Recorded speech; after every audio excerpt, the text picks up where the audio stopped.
Dentro dessa panorâmica que a gente está fazendo em relação aos vícios, né, na relação com as áreas erógenas, hoje a gente vai falar de uma situação importante, complexa, né, que é a área genital.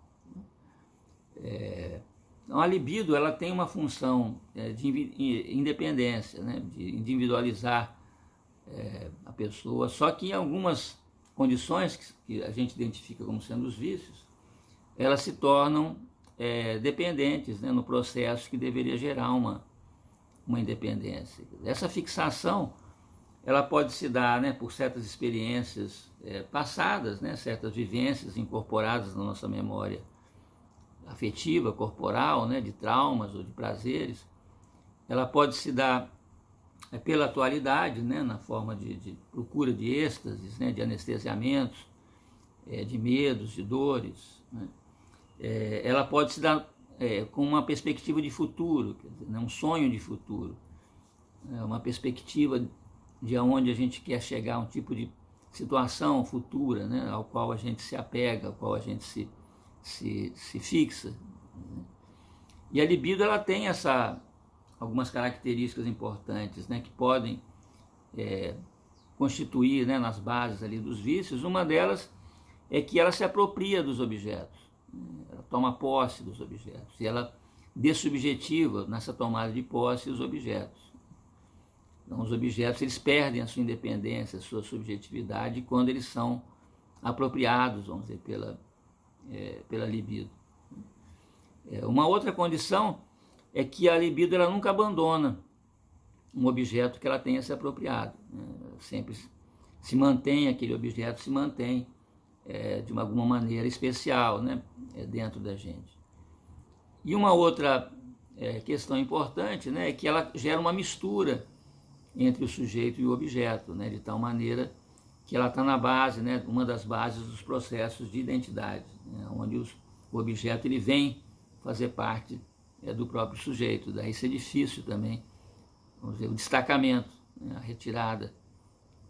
Então a experiência simbólica, né, que se liga a essa área, vamos dizer, genital é a questão amorosa, que é uma área bastante misteriosa, né, da nossa relação, que até hoje não se explica, vamos dizer, né, que não quer dizer que o amor, né, ele seja uma espécie de vício, mas como comer, beber não são vícios, né, mas qualquer estrutura ela pode ser apropriada de uma forma viciosa, né, dependendo das circunstâncias, dependendo da intensidade, dependendo de uma série de questões, né, de fatores importantes.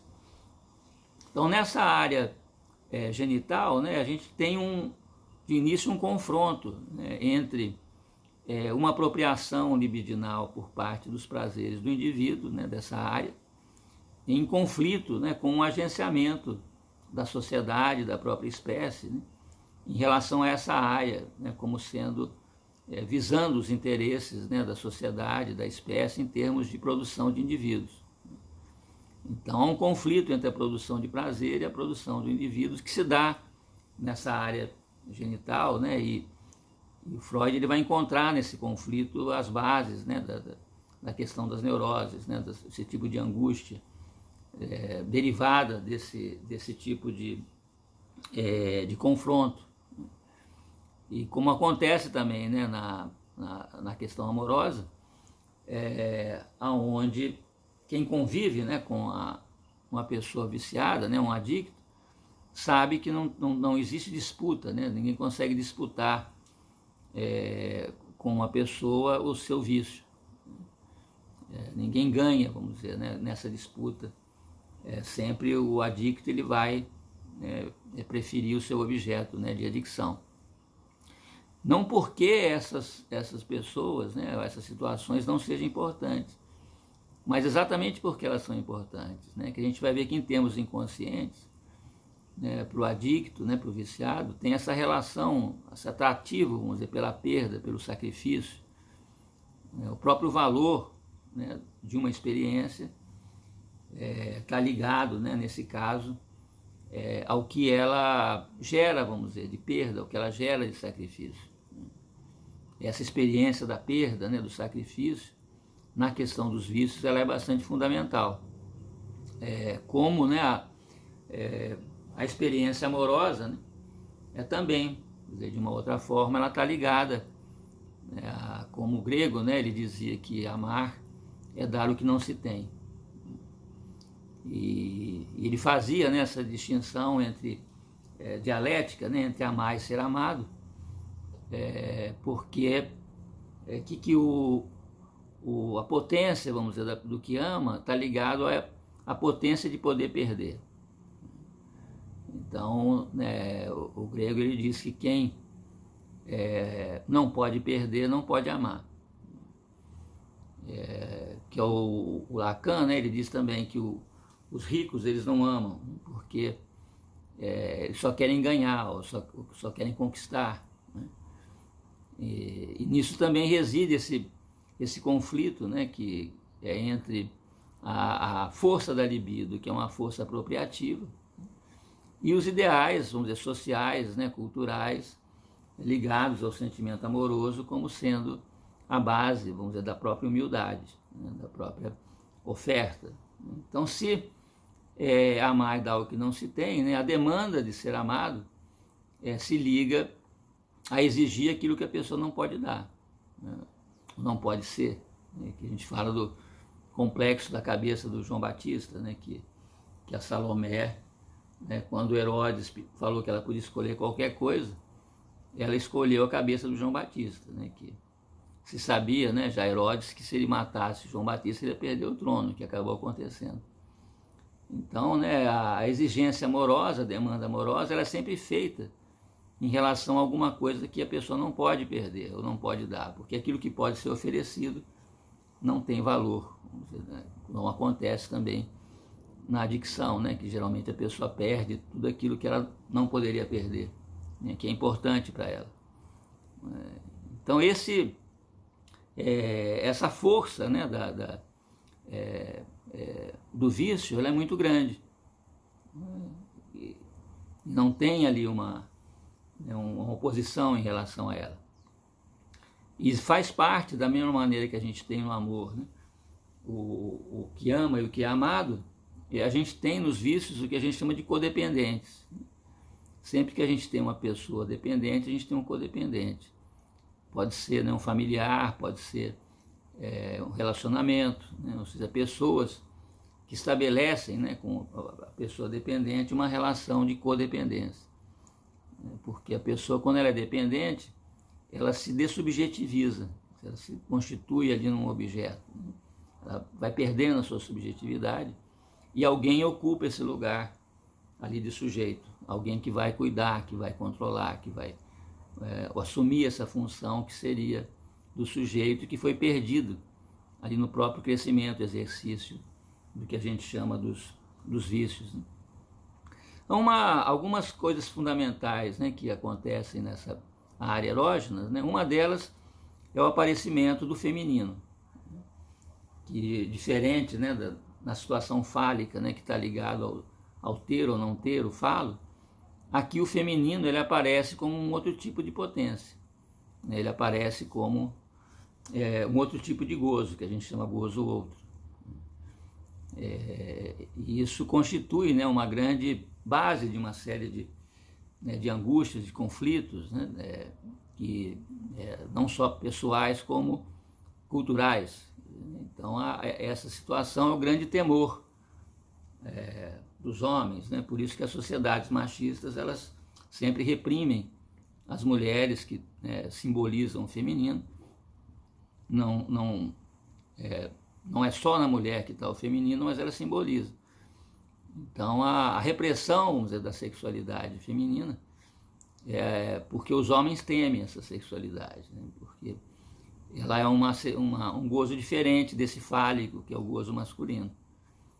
O Kama Sutra, né, ele diz que as mulheres, né, o feminino tem 24 tipos de gozo, né, enquanto o masculino só tem um. Né? Por isso que os homens temem as mulheres, né? A sexualidade feminina assusta muito. O Tiresias, né, uma vez, Zeus e Hera, né, estavam discutindo quem tinha mais prazer, o homem ou as mulheres no sexo, né, e foram perguntar para o Tiresias, porque o Tiresias tinha sido mulher durante um tempo. Aí ele falava, é claro que são as mulheres. Aí o Zeus se espanta, né, e questiona Tiresias, por que são as mulheres? Aí o Tiresias diz, não, porque a mulher, quando ela faz sexo, ela goza, né, depois ela engravida, aí tem a gravidez, tem o filho, ela cuida do filho, aí depois tem os netos. Então o gozo da mulher não acaba, né? O do homem ele é instantâneo, ele é rápido, ele não dura.